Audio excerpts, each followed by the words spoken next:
Into the incredibly complex world of international business. We're going to unpack the hidden forces, the things you don't always see, that can make or break a company when it decides to go global. You know, it's a question that probably keeps a lot of CEOs up at night. I mean, you can have an amazing product, a killer brand, a ton of money, but the second you step across a border, it feels like the entire rulebook just gets tossed out the window. So, what's the secret? Well, the key isn't just about what a company does, it's about the world it does it in. You'll see that success or failure, it often comes down to mastering not just one, but a whole bunch of overlapping environments. And this right here is going to be our map for the journey. Think of this diagram as a map of the entire business universe. We're going to start right there in the middle with the company itself, and then we're going to zoom out layer by layer to really understand all the forces at play. Okay, so first things first, let's get a quick baseline. When we say international business, what are we really talking about? Simple. It's any and all business activity, commerce, industry, you name it, that crosses the borders of a country. It's that simple, and as we're about to see, that incredibly complex. So let's start our journey at the very heart of the operation, shall we? We're looking right at the core of our map now. This inner circle, that's the firm itself. It's the stuff they can actually decide on. Their strategy, their products, their people. This is the one and only area where a company really has the most control. We call this the micro environment. These are all the players in your immediate orbit. Think about your suppliers, your customers, even your direct competitors. Yeah, you can't totally control them, of course, but you can definitely influence them. You can negotiate, you can run marketing campaigns, you can react to their moves. You've got some pull here. But as we're about to see, the moment we take just one step back from this circle, that influence, it starts to fade fast. All right, so now let's take that one step out from the company's direct control. We're moving out to the next ring on the map, the domestic environment. This is the company's home turf, and this is where things get really interesting, because this is the first layer of forces that are pretty much uncontrollable.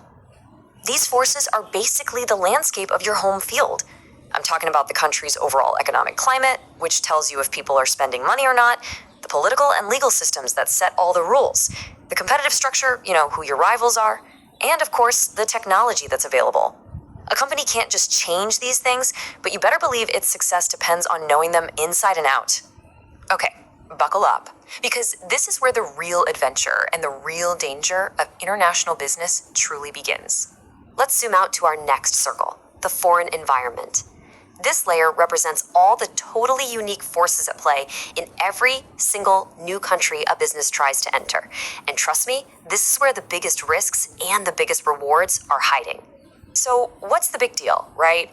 Well, think about it. At home, all those forces are familiar. You grew up with them, you get them. But abroad, they're completely alien. And that unfamiliarity, it creates this huge cloud of uncertainty, which makes it incredibly easy to make a really, really costly mistake.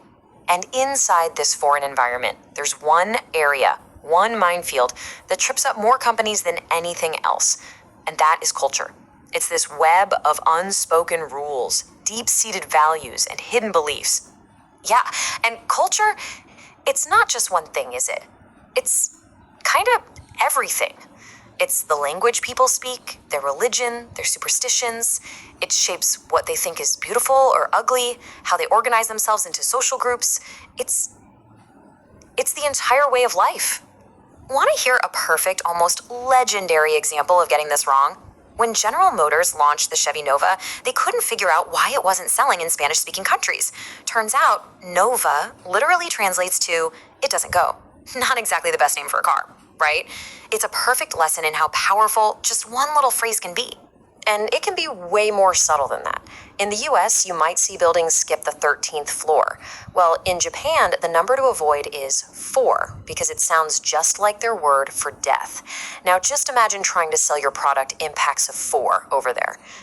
And hey, it's not just about culture. You've also got huge political risks. A new government can sweep into power overnight, change all the laws, and just poof, wipe out a company's entire investment. It is an incredibly high-stakes game.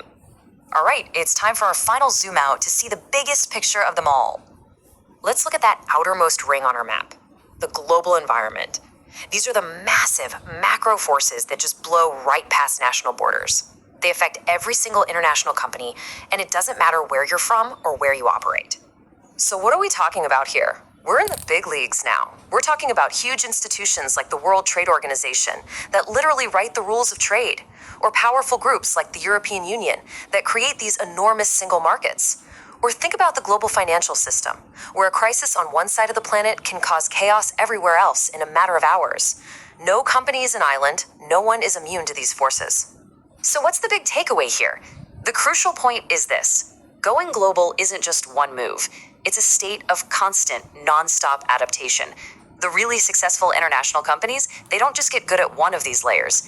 They develop this kind of 3D vision where they can see how a tiny shift in the global environment might ripple all the way through a foreign market and right back to their own strategy meetings.